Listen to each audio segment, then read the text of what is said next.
what steps do you need to take to move to Utah if you're still out of state? Well, today that's what I'm talking about.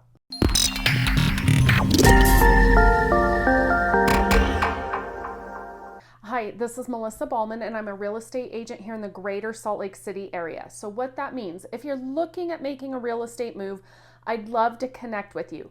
Shoot me a text, send me an email, do what you got to do, but get in touch with me. But first, today, I want to talk about a topic and how these conversations go all the time when people contact me about moving to Salt Lake City, Utah, and they're still out of state. And they always say to me, Melissa, I don't even know where to start. So let's go through that today.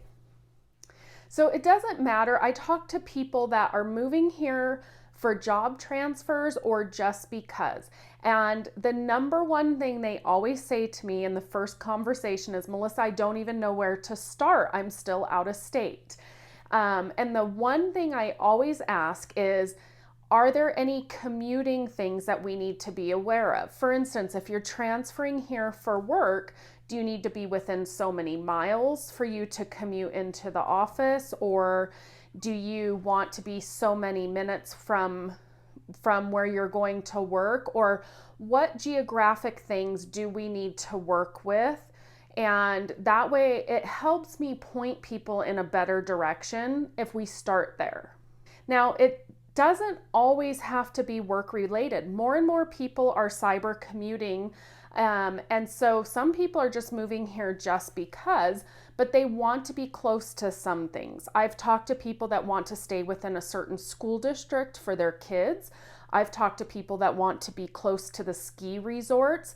And if that's the case, I'm not going to tell you to move out west into Daybreak because that's not close to ski resorts.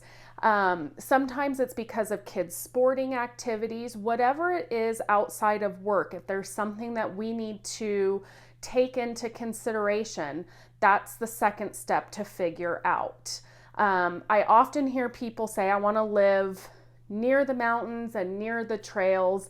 I hear people say, I want to be in a good school district. I want to be in a good neighborhood. I want to be in a safe neighborhood. You name it, I hear it all. But first, we got to narrow down the work situation and commute, and if there's anything related to activities for either yourself or your kids that we're working with. Next, everybody knows kind of what monthly payment they're comfortable making. So we need to figure that out. I don't want to know what you're pre-qualified for on a house or anything else. What is a realistic number that you're comfortable paying in a monthly mortgage payment? You need to know that and understand that. If you're doing a job transfer, then you need to take into account if you're getting a raise, what does that look like? And then we can go from there. So that brings me to my final point, call me. So I work with an amazing team of people, and I'm very versed in what it takes to show properties and work with out-of-state buyers. Believe it or not, with YouTube and all the experience I'm getting with working from out-of-state buyers, it is a more difficult time to work with out-of-state buyers than it is with in-state buyers. So I'm very experienced. I know from feedback from previous clients who have bought houses sight unseen, yes, literally sight unseen, and everybody I talked to said I never thought I would do that, and they ended up doing that. And so through this process, I'm very experienced in it. Now, I'm going to get you in touch with some amazing lenders that I work with. And depending on your situation, I'm not always going to refer you to the same people. I have to take into account things like, do you need a jumbo loan? Are you a first-time home buyer? Are you a VA buyer, etc.?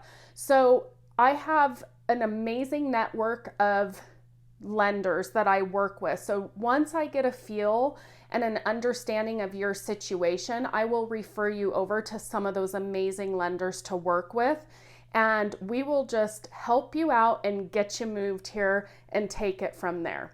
I hope you enjoyed my video. If you haven't already, make sure you subscribe to my YouTube channel and click the bell. That way you're alerted each week when I drop a new video. But as always, make it a great day.